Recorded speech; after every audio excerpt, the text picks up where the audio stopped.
Ya, salam pemirsa, berjumpa lagi bersama saya dalam pembahasan buku Pandanglah pada Yesus.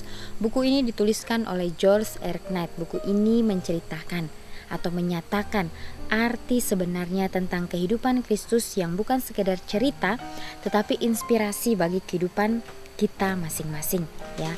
Memandang pelayanannya di bumi dan di surga itu akan menolong kita untuk mengubah kehidupan kita sesuai dengan karakternya. Oleh sebab itu pada saat ini kami mengundangkan seluruh anggota keluarga dan saudara-saudara semua untuk berkumpul bersama-sama, sehingga kita akan mendengarkan nasihat firman Tuhan pada saat ini, dan biarlah rencana-rencana Tuhan itu akan menjadi bagian masing-masing kita. Kita akan masuk ke halamannya yang ke-275, judulnya Doa Agung Kristus bagian 2. Pemirsa juga bisa mengambil Alkitabnya dan kita sama-sama buka di dalam Yohanes 17 ayat 1 sampai 5. Yohanes 17 ayat 1 sampai 5 dikatakan, "Bapa, telah tiba saatnya. Permuliakanlah anakmu supaya anakmu mempermuliakan engkau. Sama seperti engkau telah memberikan kepadanya kuasa atas segala yang hidup. Demikian pula ia akan memberikan hidup yang kekal kepada semua yang telah engkau berikan kepadanya. Inilah hidup yang kekal itu, yaitu bahwa mereka mengenal engkau satu-satunya Tuhan yang benar dan mengenal Yesus Kristus yang telah engkau utus. Aku telah mempermuliakan engkau di bumi dengan jalan menyelesaikan pekerjaan yang engkau berikan kepadaku untuk melakukannya. Oleh sebab itu, ya Bapa, permuliakanlah aku padamu sendiri dengan kemuliaan yang kumiliki di hadiratmu sebelum dunia ada." Ya, jadi ini adalah doa agung Kristus, ya, bagaimana Tuhan kita, ya, pada saat dia berada di dunia ini, dia sering menyingkirkan dirinya sendiri ke alam terbuka, alam yang Tuhan ciptakan. Bagaimana dia berkomunikasi dengan Bapaknya yang di surga, ya. Yesus tekun berdoa. Kita semua tahu itu. Tetapi salah satu keanehan kitab suci adalah terdapat sedikit sekali doa pribadinya, ya. Di dalam Yohanes 17 ada doanya yang paling panjang dicatat di dalam Alkitab.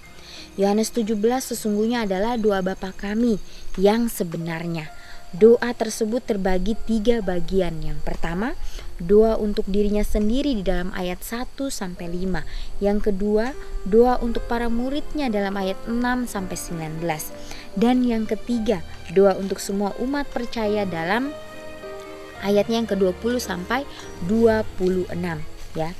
Jadi di dalam doa itu Yesus menatap tajam peristiwa-peristiwa kayu salib yang akan datang dan ke masa depan bila mana dia akan kembali duduk di sebelah kanan di takhta surgawi.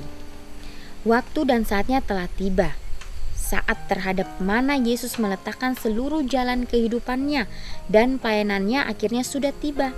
Tindakan tertinggi saat kemuliaan itu adalah kematiannya di kayu salib untuk menebus umat manusia dari kutukan dosa, dan untuk memperlihatkan kepada segenap alam semesta bahwa Tuhan kasih bersedia mengorbankan semua demi pemulihan kekal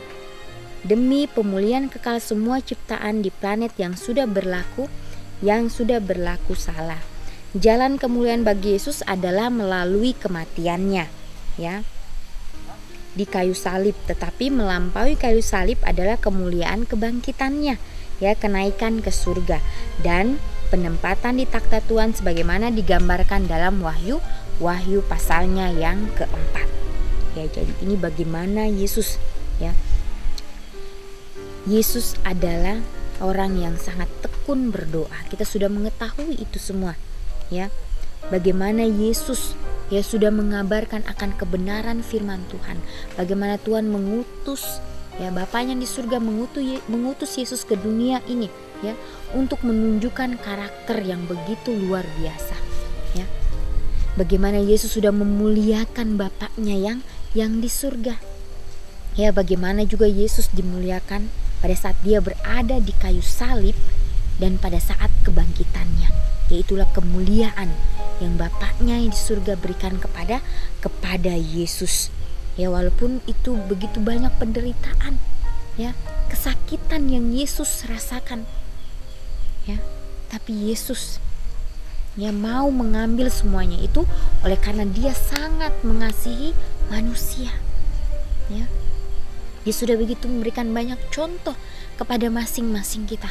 Ya, seringkali kita sebagai manusia, ya, tidak bisa melakukan itu atau tidak mau, ya, atau menolak semuanya itu. Ya, padahal itulah yang harus kita hidupkan di dalam kehidupan kita sebagai pengikut-pengikutnya. Ya, ini adalah suatu pergumulan, ya, pergumulan yang menjadi pergumulan pribadi saya dan juga menjadi pergumulan saudara-saudara pada saat ini. Ya, baiklah kita meminta, ya, kita datang terus kepada Tuhan meminta kesanggupan, kemampuan, ya, sehingga kita bisa melakukan itu sesuai dengan kehendaknya. Termasuk dalam kemuliaannya adalah manusia sebagai buah pekerjaannya. Mereka yang memiliki kehidupan kekal melalui selesai pekerjaan Bapaknya di bumi. Dan dengan kehidupan kekal kita tiba pada konsep yang disorot dalam Injil keempat, yang memberitahu kita lagi dan lagi bahwa kehidupan kekal sudah mulai bagi mereka yang telah menerima Yesus. Di dalam Yohanes 3 ayat 36 dan Yohanes 5 ayat 24. Tetapi di dalam doanya Yesus memenuhi gambaran tentang kehidupan kekal sedikit lebih jauh ketika dia menyatakan dalam doa tersebut bahwa kehidupan kekal adalah mengenai dia dan Bapa. Di dalam doa yang agung ini kita merasakan kemenangan pengorbanan melalui jiwa Yesus ke dalam firman-Nya. Dia tahu bahwa tugas hampir selesai dan dia dapat segera pulang. Prestasinya bukan sekedar untuk dirinya sendiri dan Tuhan, tetapi bagi Anda dan saya. Waktu kita mempelajari 2 Yohanes 17 kita perlu bersemangat ikut serta. Ya.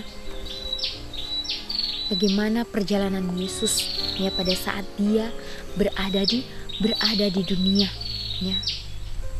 Bagaimana dia melalui semuanya itu, ya, bagaimana dia mengalami, ya, suatu hal yang luar biasa di dalam kehidupannya, ya, dia mengambil bagian sebagai manusia yang hina, ya.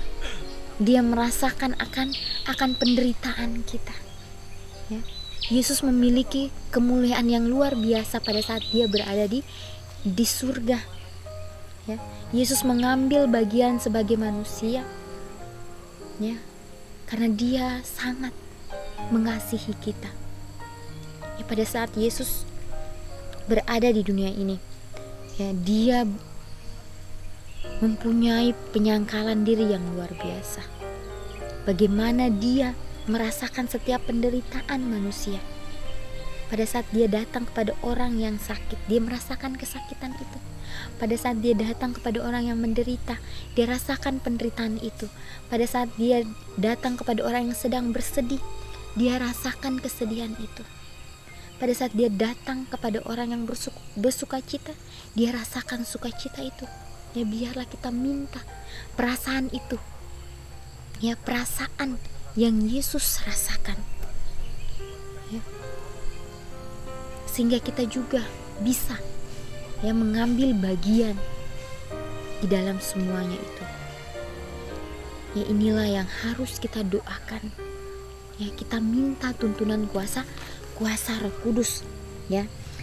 Di sini dikatakan, ya, dan di dalam doa itu Yesus menatap tajam peristiwa-peristiwa di kayu salib. Ya, bagaimana Yesus mengetahui akan kedepannya, ya, oleh karena, ya, Yesus mempunyai hubungan yang erat dengan Bapaknya sehingga dia dapat mengetahui, ya, apa yang akan terjadi di depannya, sehingga dia mempunyai pergumulan yang luar biasa, ya, sehingga dia merasakan bahwa dirinya ini tidak sanggup, ya, untuk menghadapi itu, ya, tapi oleh karena kedekatan dengan Bapaknya memberikan dia kekuatan, memberikan dia kesanggupan untuk melewati semuanya itu. Dan Yesus, ya, keluar sebagai pemenang. Bagaimana dia bangkit, ya, dan dia terangkat ke surga. Ya. Inilah yang harus kita renungkan di dalam kehidupan kita setiap hari. Ya, minta tuntunan kuasa Tuhan. Ya, biarlah dimanapun kita berada, di tempat kerja kita, di jalan, di rumah tangga kita, di gereja kita. Biarlah kita mempunyai roh persatuan, ya. Biarlah kita menjadi orang-orang pembawa damai, ya, kepada siapapun itu, ya, sehingga kita boleh mengerti akan kelemahan, kekurangan daripada saudara-saudara kita, ya, sehingga kita saling melengkapi satu dengan yang lain, memberikan semangat, ya. Karena di akhir zaman ini setan bekerja begitu keras lagi. Dia mengguncang kita, menggempur kita dari berbagai sudut. Untuk itu biarlah kita minta tuntunan Tuhan, sehingga Tuhanlah yang menyanggupkan kita masing-masing. Ya, biarlah kita boleh mengambil komitmen kita untuk memandang Yesus. Ya, jadikan Yesus sahabat terbaik kita di dalam kehidupan kita. Ya, kita akan berjumpa lagi di kesempatan yang berikutnya dan Tuhan memberkati.